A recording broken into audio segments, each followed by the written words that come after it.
Company की balance sheet के बारे में बात करने वाले हैं अपन आज के पूरे लेक्चर में। कंपनी की बैलेंस शीट बोर्ड में स्ट्रेट 4 मार्क्स की आ रही है और इसकी प्रैक्टिस करना बहुत जरूरी है दोस्तों, क्योंकि ये बोर्ड का कंफर्मेटरी 4 मार्क का क्वेश्चन है। तो कंपनी की बैलेंस शीट के बहुत सारे पार्ट्स होते हैं, सब हेड्स होते हैं। उसके पहले अगर अपन धीरे धीरे करें, जो कंपनी का जो मेन क्वेश्चन आता है सीधे उससे शुरू करेंगे दोस्तों।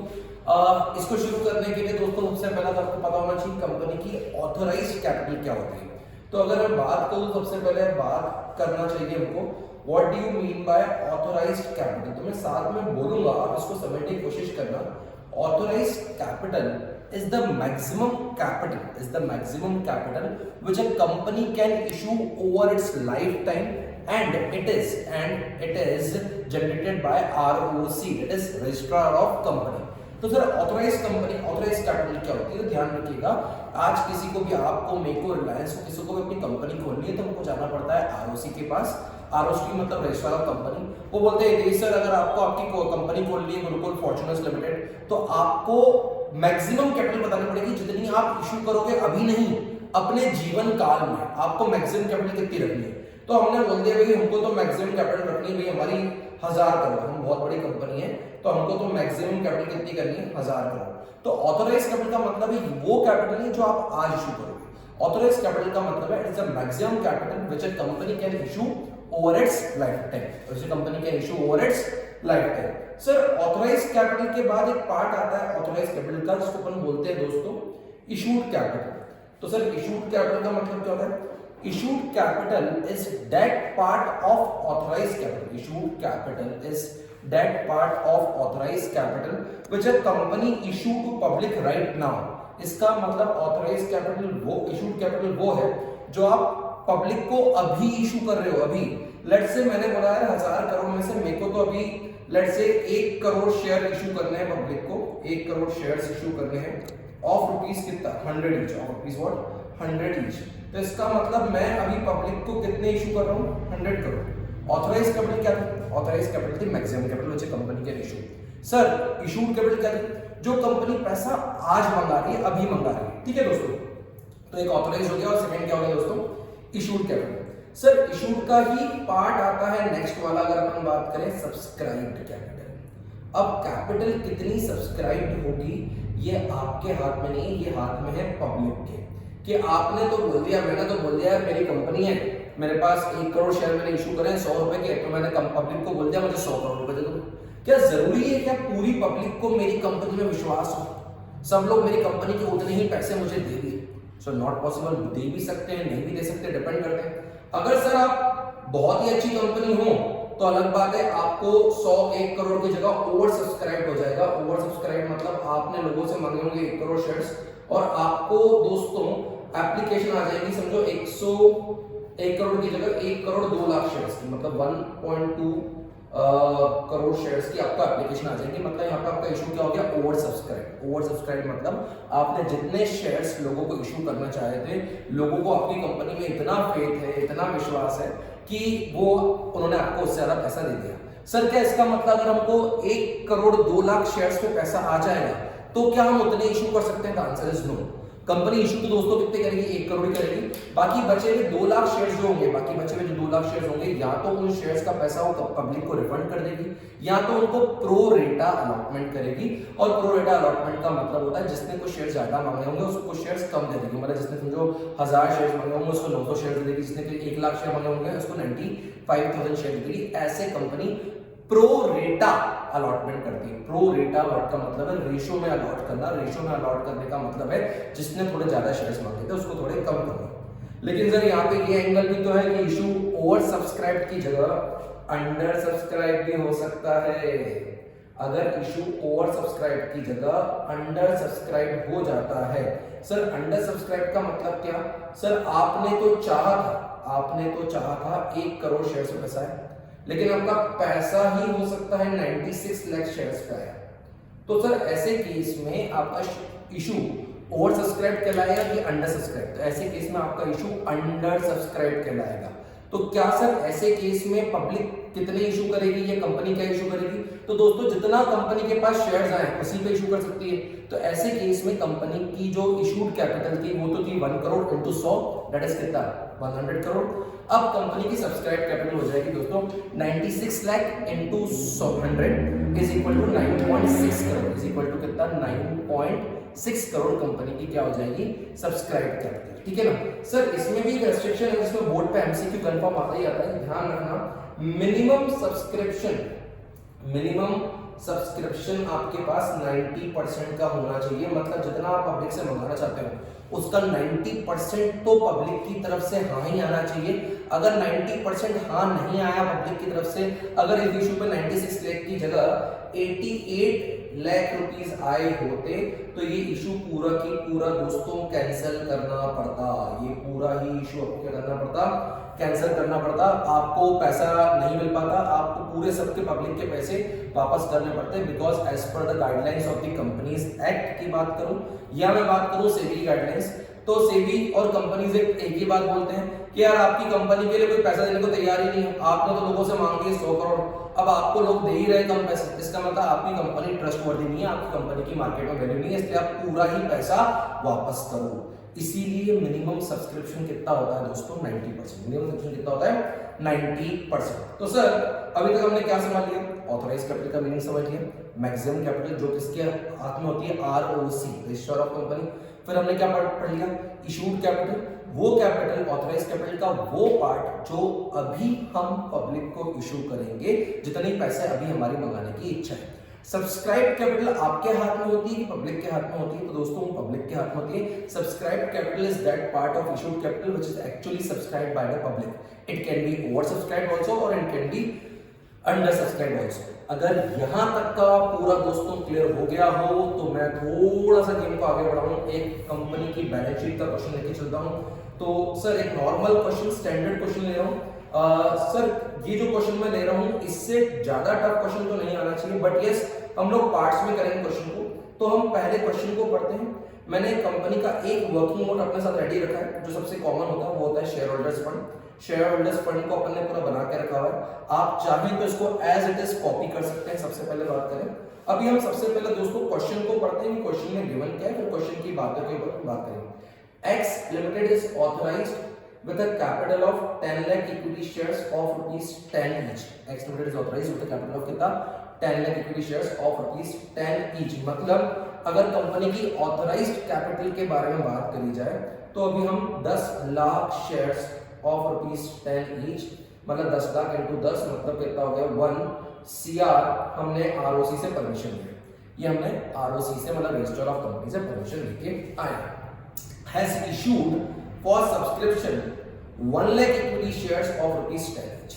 मतलब अभी क्या मैं 10 लाख इशू कर रहा हूँ कि 1 लाख इशू कर रहा हूँ? तो सर अभी तो आप 1 लाख ही इशू कर रहे हो, तो अभी आप पब्लिक को कितना देना चाहते हो? तो 1 lakh equity shares of rupees 10 each. मतलब अभी आप पब्लिक से सिर्फ 10 लाख मंगाना चाहते हो। ये दोनों सब टोटल वाले कॉलम होते हैं, मतलब ये मेन कॉलम नहीं, मेन कॉलम ये है, यहाँ पे पूरी टोटल बाहर आती है, तो बाहर वाले पार्ट तक ये नहीं जाएगा, ये अंदर वाले कॉलम में रहते हैं, ठीक है ना। तो हमने अभी पब्लिक को कितने इशू करे? 10 लाख शेयर्स बोला था उसे। अब आगे क्वेश्चन पढ़ते हैं। Public has subscribed for 95,000 equity shares of 10 each at a premium of ₹2 पर share, payable 3 on application, 5 on allotment. अगर मैं बात करूं 5 on allotment including premium and 4 on first call. And what 4 on first call? ठीक है sir, ये बात भी सही होगी। अब मुझे तो आपसे ये जानना था कि पब्लिक ने सब्सक्राइब कितने के लिए किया है? 95,000। अभी यहाँ पे ये बात समझिएगा, एक्स एक शेयर होल्डर था जिसके पास 5,000 शेयर्स थे, वो फेल्ड टू पे द फर्स्ट कॉल। ये आपका नॉर्मल क्वेश्चन है। एक्स एक शेयर होल्डर था जिसके पास 5,000 शेयर्स थे, फेल्ड टू पे द फर्स्ट कॉल। अब सर ऐसे केस में अगर आप और मैं बात करें तो आपका सब्सक्राइब कैपिटल, टोटल कैपिटल कितनी है? सर देखो सब्सक्राइब कैपिटल टोटल तो है कितनी? 95,000। जिन लोगों ने आपको पैसा देने का वादा किया है, जो लोग आपको पैसा देंगे, रेडी है। अब 95,000 में से क्या किसी ने थोड़ी बहुत भी मक्कारी करी है क्या? थोड़ा बहुत भी पैसा कम दिया है क्या? तो दोस्तों वो अपना एक्स, वो अपना क्या है? एक्स जिसने थोड़ा बहुत पैसा कम दिया है, तो ये एक्स के शेयर्स हैं 5,000 कि इसने पूरा पैसा नहीं दिया। ये ध्यान रखना, ये जो 5000 है, अभी ध्यान रखिएगा, ये यहां पे आता है subscribe but not fully paid. Subscribe but not, इसने सब्सक्राइब तो करा था लेकिन इसने क्या पूरा पैसा दिया क्या? नहीं। तो subscribe but not fully paid up. और सर बाकी बचे हुए जो 90,000 शेयर्स हैं, क्या उनका पूरा पैसा आ गया? हाँ दोस्तों, तो ये कौन सी कैटेगरी में आ जाएंगे? Subscribe and fully paid. Subscribe and fully paid. तो सर आप यहाँ पे हमको सब्सक्राइब कैपिटल के 2 पार्ट सिखाना चाहते हो? हाँ दोस्तों, मैं यहाँ पे आपको सब्सक्राइब कैपिटल के 2 पार्ट सिखाना चाहता हूँ। One is subscribe and fully paid and the other one is subscribe but not fully paid. तो सर एक वो पार्ट है जिसमें किसी ने पैसा नहीं दिया है, तो मैं तो चाहूंगा ऐसे लो, चाहे एक्स हो, वाई हो, जेड हो, इनके लिस्ट अलग से बना लिया करो। इनको हटा के जो बाकी ईमानदार शेयर होल्डर्स हैं जिन्होंने पूरा पैसा दिया, उसके बारे में आप यहाँ पे एंट्री कर सकते हो। तो ध्यान रख, सब्सक्राइब कैपिटल के 2 पार्ट हैं, एक subscribe and fully paid up और एक है subscribe but not fully paid up. ठीक है, अब यहाँ पे subscribe and fully paid up shares कितने हैं अगर अपन बात करें तो बहुत अच्छे से देखना पड़ेगा। Subscribe and fully paid up shares है दोस्तों 90,000 शेयर्स पे कितने रुपए आए हैं? 100 रुपए। तो शायद 9 लाख रुपए आपके फुल्ली पेड अप है। सर ये आपने लिख के रखा है रीइश्यू शेयर्स, ये कब आते हैं? जब आपके शेयर फॉरफिट हो जाते हैं, वो फॉरफिट करके वापस से आप किसी को रीइश्यू करते हो तो वापस से उन शेयर से पूरा पैसा आ जाता है। समझो वाई ने पैसे, वाई के शेयर अपन ने फॉरफिट करे, फिर वाई ने पैसे नहीं भरे थे, फिर वाई के शेयर अपन ने किसी और को पी को रीइश्यू करे, तो जब रीइश्यू करते हो तो बाय डिफॉल्ट उन शेयर पर मैक्सिमम टाइम पे पूरा पैसा फिर से आ जाता है। क्योंकि पूरा पैसा फिर से आ जाता है इसलिए वो रीइश्यू शेयर में आते हैं, उस भी किस हेड में आते हैं? Subscribe and fully paid. तो सर यहाँ पे क्या आता है? Subscribe but not fully paid. यहाँ पे ये कौन से शेयर्स? 5000 शेयर्स, जिस पे आपको कितने मंगाने थे दोस्तों? 10 रुपए। मतलब बाय डिफॉल्ट इनमें मंगाने थे आपको 50,000। इसने 5000 शेयर्स पे आपको क्या नहीं भरा है? First call. देखो फर्स्ट कॉल कितने रुपए का था? 4 रुपए का। तो 5000 × 4 दैट इज इक्वल टू कितना? 20,000। पैसा नहीं आया है, बाकी 50 में से कितने गए? 20। तो यहाँ पे कितने आ जाएंगे? 30,000। तो यहाँ पे नेट अगर मैं बात करूं तो 9,30,000 है। यहाँ पे कितने आएंगे? 9,30,000 रुपए। ठीक है सर, ये बात भी ठीक है। सर इसके अगर आगे बात करें, अगर कुछ शेयर्स आप फॉरफिट करके रखते हो तो वो तो यहाँ पे आएंगे। अगर आपने कुछ शेयर फॉरफिट कर लिए, उनको रीइश्यू नहीं करा है, तो ये बीच मझदार के वो शेयर्स हैं जो फॉरफिट तो हो गए बट रीइश्यू नहीं हुए। इसको अपन आने वाले क्वेश्चन में समझेंगे। अब अगर आपके क्वेश्चन में कहीं ना कहीं प्रेफरेंस शेयर्स के बारे में बात भी करके रखिए, तो प्रेफरेंस शेयर्स के बारे में अगर जितने भी शेयर्स हैं इनटू जितने भी शेयर्स हैं इनटू जितना के शेयर, फॉर एग्जांपल आपके 1 लाख प्रेफरेंस शेयर्स हो सकते हैं, 2 लाख प्रेफरेंस शेयर्स हो सकते हैं, ऑफ रुपीस कितना? 100 ईच। तो अगर आपने वो इशू करे हैं तो उसके अप्रॉक्स 200 लाख रुपए यहाँ पे आ जाएंगे और यहाँ पे आपका पहला working note that is share holders fund खत्म होगा। सर क्या कुछ और हेल्प करना चाहोगे? मैंने बोला हाँ यार, अगर अपन इसके टोटल बंद करें तो इस पूरे कॉलम का अगर अपन टोटल लेके चले तो मेरे ख्याल से इस पूरे कॉलम का 9,30,000 प्लस 200 मतलब 209.3 लाख आ जाएगा। ये आपका जाएगा सीधे टोटल है किसका? शेयर होल्डर्स फंड का। ये आपका पूरा टोटल है दोस्तों शेयर होल्डर्स फंड का, ये सीधे जाएगा बैलेंस शीट। सर इसी के साथ एक और वर्किंग नोट नंबर 2 बन जाएगा। सर कैसा वर्किंग नोट नंबर 2? अगर आप अलाउ करें तो यहीं पे वर्किंग नोट नंबर 2 बना के दिखाऊं। उस वर्किंग नोट नंबर 2 का हेडिंग होता है, अगर अपन बात करें तो रिजर्व्स एंड सरप्लस।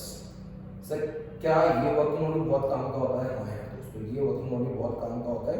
तो इस वर्किंग नोट की अगर अपन हेडिंग डाल दें तो मेरे साथ में डालोगे तो ज्यादा इजी रहेगा। इस वर्किंग नोट की हेडिंग होती है reserves and surplus. Reserves and surplus. अब सर रिजर्व्स एंड सरप्लस में सबसे पहले आप क्या डालना चाहोगे? देखिए सबसे पहले अगर मैं बोलूं तो मैं तो इसमें सबसे पहले जानना चाहूंगा security premium reserve that is SPR। Security premium reserve that is SPR। अपने को इस क्वेश्चन में भी 2 रुपए मिले हैं कितने शेयर्स पे? शायद अगर अपन बात करें तो अपने को 95,000 पे 2 रुपए मिले हैं। चेक कर लेना ऊपर वाले क्वेश्चन में, आपके पास 95,000 शेयर्स की एप्लीकेशन है तो 95,000 शेयर्स पे कितने रुपए मिले हैं? 2 रुपए मिले हैं। तो 2 × 95,000 दैट इज 1.9 लाख पूरा आपके पास पैसा आया है। सर सेकंड अगर मैं बात करूं तो यहाँ पे मैं चाहूंगा capital reserve. Sir capital reserve कब आता है? जब शेयर फॉरफीचर होता है। ध्यान रखिएगा, कैपिटल रिजर्व कब आता है? जब शेयर आप फॉरफीट करके रीइश्यू करते हो दोस्तों, याद करो उस समय अपन क्या करते थे, कैपिटल रिजर्व आता था, तो वो कैपिटल रिजर्व का अमाउंट यहाँ पे आता है। तीसरा यहाँ पे balance in statement of profit and loss, balance in statement of profit and loss भी आता है। वैसे एक रिजर्व है जो इस साल का आपके लिए हटा हुआ है, वरना वो रिजर्व भी बड़ा काम का होता है, जिसको हम बोलते हैं डीआरआर, और इसी में आता है डीआरआर भी, और इसी में आता है जनरल रिजर्व। तो दोस्तों इसी के अंदर अगर अपन बात करें तो इसी में जनरल रिजर्व आता है। देन इसी के अंदर आपका नेक्स्ट अगर मैं बात करूं तो डीआरआर मतलब debenture redemption reserve, debenture redemption reserve. ये इस साल वाले बच्चों के लिए ओमिटेड है, बना ऐसे अगर किसी को देखना हो तो रिजर्व एंड सरप्लस की ये पूरी हेडिंग्स होती हैं, इस पर आपको बहुत ध्यान देना पड़ेगा। सर ठीक है, अब ये आपका टोटल रिजर्व एंड सरप्लस का अपने हिसाब से अपने क्वेश्चन में तो कितना है 1.9 लाख।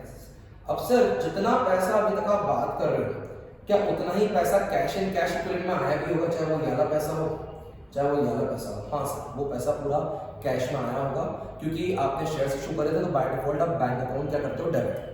अब बनाते हैं अपन कंपनी की दोस्तों मेन बैलेंस शीट। सर अब क्या मेन बैलेंस शीट बनेगी? हाँ यार, ये तो अभी तक वर्किंग नोट चल रहे थे।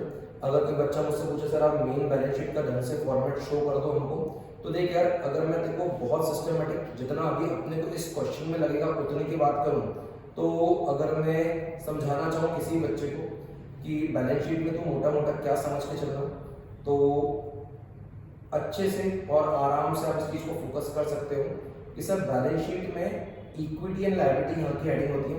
क्या आपकी हेडिंग के भी वो पूरे मार्क्स होते हैं? हाँ यार दोस्तों, हेडिंग के भी मार्क्स होते हैं, इसको आप मस्ती मजाक में नहीं ले सकते हो। तो यहाँ पे आपका रहता है equity and liability. Equity and liability जैसे आपने यहाँ पे लिख दिया, तो यहाँ पे 3 बड़े हेड आते हैं। पहला हेड आता है आपके पास शेयर होल्डर्स फंड। दोस्तों यहाँ पे पहला हेड आता है आपके पास, अगर मैं बात करूँ तो शेयर होल्डर्स फंड, ठीक है। अगर मैं बात करूँ तो शेयर होल्डर्स फंड के अंदर के सब हेड्स में आपके रिजर्व्स एंड सरप्लस भी आता है, इक्विटी शेयर कैपिटल भी आता है।